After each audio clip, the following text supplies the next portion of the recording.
with you. A reading from the Holy Gospel according to Mark.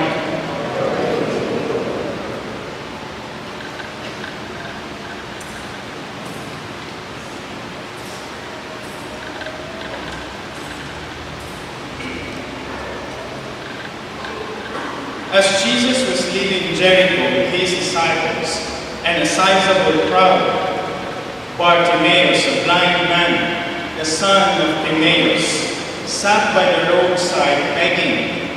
On hearing that it was Jesus of Nazareth, he began to cry out and say, "Jesus, Son of David, have pity on me." And many rebuked him, telling him to be silent. But he kept calling out all the more, "Son of David, have pity on me." Jesus stopped and said, "Call him." So they called the blind man, saying to him, "Take courage, get up, Jesus is calling you." He threw aside his cloak, sprang up, and came to Jesus. Jesus said to him in reply, "What do you want me to do for you?"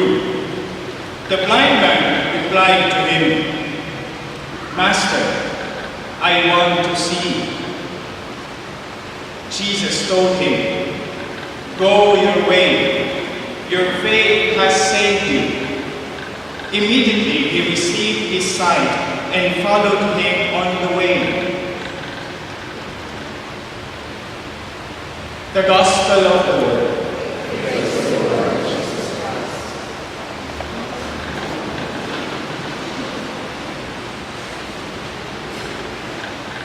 Hi.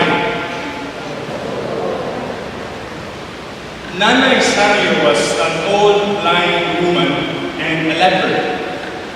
She was abandoned by her family and was left behind at a hospital in Mandawi City. When I was a college seminarian, we would usually go and visit the patients on Saturdays as part of our pastoral program in the seminary.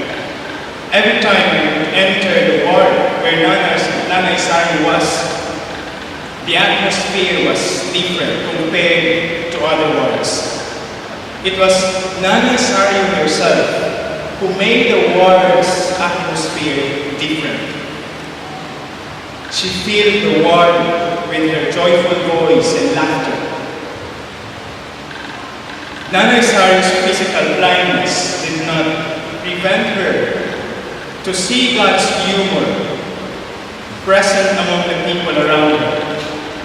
Her joy, her laughter, her heart that did not hold on hate and bitterness, but only humor and goodness, were infectious.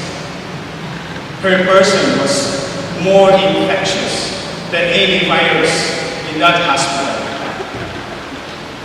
Despite her blindness and leprosy, despite being abandoned by her family, Nana Isario saw something that I did not see. In fact, I realized how blind I was to have thought that there was no hope for these people like Nana Isario, who suffered a lot, not just physically, but emotionally. Nana Isario's faith and trust in God was certainly grounded and strong. And this made Nana Isario's heart to have a 20/20 vision, enabling her to see how God works wonders that amazed her so much. In the Gospel today, we have also heard a beautiful story, a beautiful healing story of a blind beggar named Bartimaeus. And so let us explore his story and see how God invites us today. Bartimaeus was sitting by the roadside. This tells us of the social status of this man. By being on the side, it means that Bartimaeus did not belong to the privileged people. He was one of the despised and the outcast because of his illness. He was blind, and so people believed that punished by God. He was considered unclean, and so people would not dare to touch him. Yet this blind man believed in the Son of David. His physical blindness did not prevent him to recognize that the Lord was near and that God was in Jesus Christ. And so when he heard that Jesus was passing by, he cried out, "Jesus, Son of David, have pity on me." Bartimaeus must have heard a lot already about Jesus. The stories he had heard made him believe that Jesus too can heal him. However, people around him seemed to discourage him. They wanted Bartimaeus to keep silent. Yet he cried louder all the more. This tells us too that true faith is never passive and indifferent.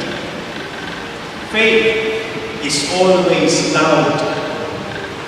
Faith disturbs the arrogant and the powerful. And that is why they would try to keep faith silent, to suppress it, and to kill it. Bartimaeus was not afraid to show his faith because he truly believed in Jesus. And this is what Jesus wants us, and that is to make our faith daring and loud. Faith leads us to listen to Jesus' invitation and to respond to his call. This is what Bartimaeus showed. Jesus called him, and Bartimaeus responded by throwing aside his cloak. The throwing of his cloak was very symbolic. His cloak or coat was his only possession. It was both his sleeping mat and protection from dust, from sunlight and cold. And so his cloak actually was his home. It was his comfort and possession. Yet he was willing to let go in order to respond to Jesus. And this reminds us that faith leads us to let go of whatever that prevents us from going near to Jesus. This could be our unhealthy attitudes and addictions, unresolved issues and emotional baggage, guilt and sin. Once we are able to let go of them and come near to Jesus, then this will help us to listen carefully to the Lord, to his desire for us. The words of Jesus for Bartimaeus were so moving. He said, "What do you want me to do for you?" The Lord surely knows what we need. Before we can open our mouth, the Lord already knows what we want. But then Jesus wanted Bartimaeus to name what he needed, to recognize his blindness. Healing can only begin when we recognize what is wrong with us. Thus, any medical help will not work if we continue to deny our true illness. Thus, the response of Bartimaeus to Jesus was an expression of self-awareness. Bartimaeus said, "Master, I want to see." Consequently, we are invited by Jesus to name our own blindness, our own illness, and the evil that is within us, so that Jesus can work in and through us. Notice also how Bartimaeus was healed. There was no ritual that happened. Bartimaeus began to see when Jesus made him realize that his faith saved him. It was because Bartimaeus believed in Jesus that he began to see the face of God in Jesus, which moved him to follow the Lord. Now, God invites us today, individually and as a community. First, to make our faith daring and loud. Second, to let go of whatever that prevents us from going near to Jesus. And third, to name and speak of the blindness, the illness, and the evil that is within us. Hopefully, by responding to Jesus with our faith, we too shall be able to experience healing and begin to see clearly the face of God among ourselves, and especially among those who are continually oppressed and abused by the evil structure creeping in our Filipino culture today. Kabayan.